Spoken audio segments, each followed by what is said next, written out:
Hai, selamat pagi parents listener dimanapun Anda berada. Hari ini 7 November 2024, parents listener sedang bergabung bersama kami di saluran 7007 Kirana FM. Hari ini, parents listener akan belajar bareng tentang cara jitu mengatasi anak tantrum. Tapi sebelum itu, sebelum kita masuk lebih dalam, kita akan dengar yang satu ini.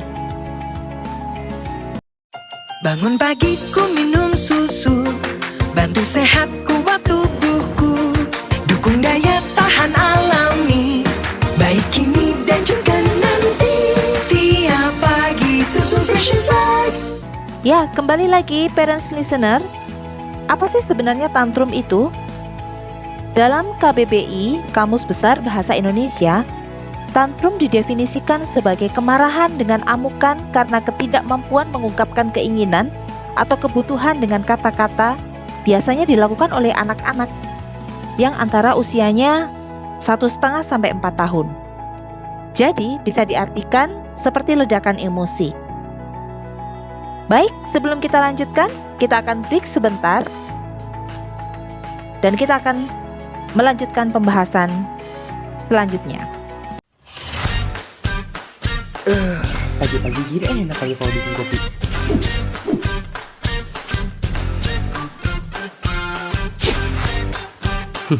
Tapi kayak kurang deh kalau cuma kopi aja. Nah,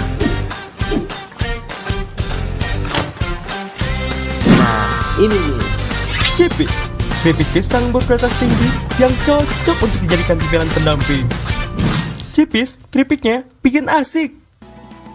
Mams, pernah nggak sih si kecil tiba-tiba ngerengek, marah-marah, ngamuk berlebihan terutama di tempat umum? Pasti repot ya, kadang bingung ya ngatasinnya. Nah, jangan bingung nih Mams, kali ini kita akan bahas mengenai hal tersebut dan cara mengatasinya. Stay tune di video ini ya. Anak yang berusia 1,5 atau 2 tahun itu sebenarnya masuk dalam fase otoritatif. Nah, pada fase ini anak biasanya sudah mulai ingin tahu nih dan merasa punya kendali akan dirinya sendiri. Jadi dia bisa mengekspresikan seperti enggak atau enggak mau, tapi sebenarnya dia belum bisa ngomong. Nah, makanya ekspresinya itu nanti jadi lebih ke arah sedih, marah-marah, atau mungkin jadi mengamuk nih. Nah, hal inilah yang akhirnya akan menjadi yang namanya tantrum. Tahu nggak sih Mams, sebenarnya tantrum itu merupakan fase yang normal dihadapi oleh setiap anak. Nah, biasanya fase tantrum itu terjadi pada anak usia 1,5 hingga 4 tahun. Tantrum ini bisa terjadi karena adanya miskomunikasi nih antara orang tua dengan anak, yang seringkali orang tua itu tidak mengerti apa sih sebenarnya keinginan si anak. Nah, jangan khawatir Mams, berikut ini tips yang bisa Mams lakukan untuk mengatasi anak tantrum. Yang pertama, jangan malu ya, apalagi kalau misalnya tantrumnya terjadi di depan umum. Seperti yang tadi kita tahu nih, tantrum itu sebenarnya fase yang normal terjadi pada anak. Selanjutnya, tetap tenang dan jangan panik. Kalau misalnya Mams panik, nanti tantrumnya malah sulit lagi ditangani. Nah, kemudian Mams bisa cari tahu nih penyebab tantrum pada anak. Bisa loh tanyain ke si kecil apa sih yang jadi keinginan anaknya. Kemudian bisa alihkan perhatian si kecil, misalnya ke sesuatu yang lebih menarik nih. Nah, yang penting lagi nih Mams, jangan sampai terbawa emosi, apalagi sampai memukul anak. Kalau misalnya Mams malah memukul anak jadi makin gak percaya dan makin sulit lagi nanti untuk ditenanginnya. Selanjutnya, jangan buru-buru untuk merespons nih. Bisa didiamkan dulu dan tunggu anak untuk menyelesaikan tantrumnya. Kalau perlu, bawa anak ke tempat sepi, kemudian tunggu dulu sekitar 30 menit, baru deh Mams boleh peluk atau mengintervensi lebih lanjut. Mams juga bisa loh bernegosiasi dengan anak. Mams bisa nih diskusi dengan anak untuk menyelesaikan tantrumnya. Misalnya kalau anak gak mau makan siang, oke, kalau misalnya nangis terus, nanti jam makan siangnya habis. Nah, tapi kalau jam makan siangnya habis, kita gak bisa makan lagi loh sampai nanti jam makan malam, pasti nanti lapar. Nah, biasanya anak akan berpikir dan menyelesaikan tantrumnya. Kalau nanti tantrumnya udah mereda, Mams bisa edukasi ke anak nih. Misalnya, kalau tadi nangis-nangis di mall, Mams bisa kasih tahu. Kalau misalnya masih nangis-nangis, Mams nggak ajak lagi ke mall. Atau kalau misalnya mau ke mall, jangan nangis lagi ya. Kemudian, kalau misalnya anak sudah mereda tantrumnya, Mams bisa puji atau apresiasi anak. Kemudian sebenarnya jangan biarkan juga nih tantrum menjadi senjata anak. Moms boleh sih mengikuti keinginan anak, tapi berikan juga disiplin yang positif ya. Kemudian moms juga jangan menyerah kalau misalnya tantrumnya anak belum mereda-reda. Dan moms bisa minta nih bantuan dari orang lain. Moms, sebenarnya tantrum itu akan bisa mereda dengan sendirinya loh, seiring dengan perkembangan komunikasi anak. Kemudian tantrum juga bisa nih dikendalikan dengan cara atau teknik parenting yang baik. Pada anak usia 0 sampai 2 tahun, moms bisa menggunakan teknik parenting yaitu secure attachment parenting dan juga disiplin yang positif. Jadi anak sedari kecil sudah diajarkan rasa aman dan juga memiliki jadwal harian. Tapi sebenarnya pada sebagian kasus tantrum anak itu bisa terjadi karena ada gangguan yang lain nih. Misalnya gangguan penglihatan, pendengaran, atau gangguan kesehatan mental seperti autisme atau ADHD. Sehingga kalau misalnya tantrum anak sulit untuk berhenti atau misalnya berulang atau anak malah justru menyakiti dirinya sendiri, moms sudah perlu bantuan psikolog atau psikiater anak nih. Gimana moms? Sekarang udah lebih tenang kan untuk mengatasi anak yang tantrum? Nah, kalau misalnya moms masih bingung tentang tantrum atau mau cek gejala kesehatan anak selanjutnya, bisa cek di aplikasi AI Care ya.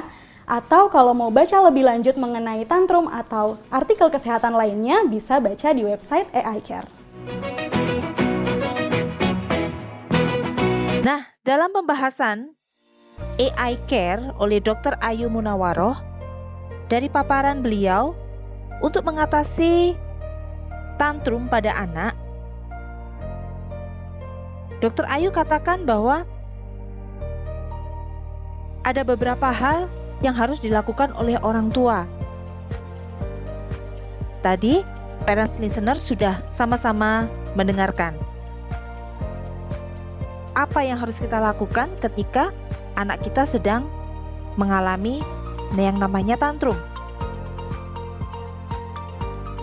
Kita harus tahu bahasa cinta mereka. Jika ada anak tantrum, jangan-jangan mereka sedang kehabisan atau sedang kekosongan bahasa cinta. Mau tahu lebih lanjut apa itu bahasa cinta? Setelah yang satu ini, kita akan kembali. Pagi-pagi gini enak kali kalau bikin kopi.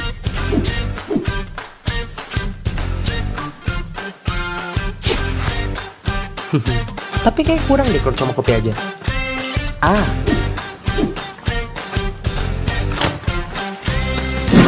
Ini nih. Cipis, keripik pisang berkualitas tinggi yang cocok untuk dijadikan cemilan pendamping. Cipis, keripiknya bikin asik. Ya, parents listener, untuk bahasa cinta itu memiliki 5 poin. Poin yang pertama adalah physical touch. Berikan sentuhan kasih kepada mereka.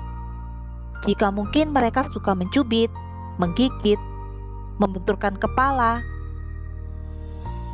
kita bisa peluk mereka, atau mungkin mendekati mereka, merangkul mereka, dan memberikan sentuhan sayang kepada mereka sambil kita memberikan pengertian kepada mereka. Poin yang kedua yaitu word of affirmation. Berikan kata-kata yang positif dan nasihat di telinga mereka. Jika mereka teriak-teriak, nangis histeris. Tapi ketika mereka teriak dan nangis histeris, jangan langsung berikan kata-kata itu. Tenangkan dulu, biarkan dulu. Setelah mereka tenang, baru kita berikan word of affirmation. Itu akan sangat-sangat membantu. Poin yang ketiga adalah give. Ajari mereka untuk berbagi jika mereka terlihat pelit, sambil diberikan kata-kata yang positif untuk membangun dia. Dan ajari mereka bagaimana caranya untuk berbagi. Poin yang keempat, act of service. Biasanya anak-anak seperti ini kelakuannya mereka bosi atau cenderung kasar. Dan jika meminta sesuatu harus dituruti. Bagaimana caranya? Kita akan memberikan satu kegiatan kepada mereka, lakukan bersama-sama, dan libatkan mereka secara penuh, supaya mereka merasa bahwa kalau ingin sesuatu harus berjuang dulu. Yang kelima, poin yang kelima adalah quality time. Biasanya anak-anak seperti ini, yaitu merengek, suka ditemani, minta ditemani.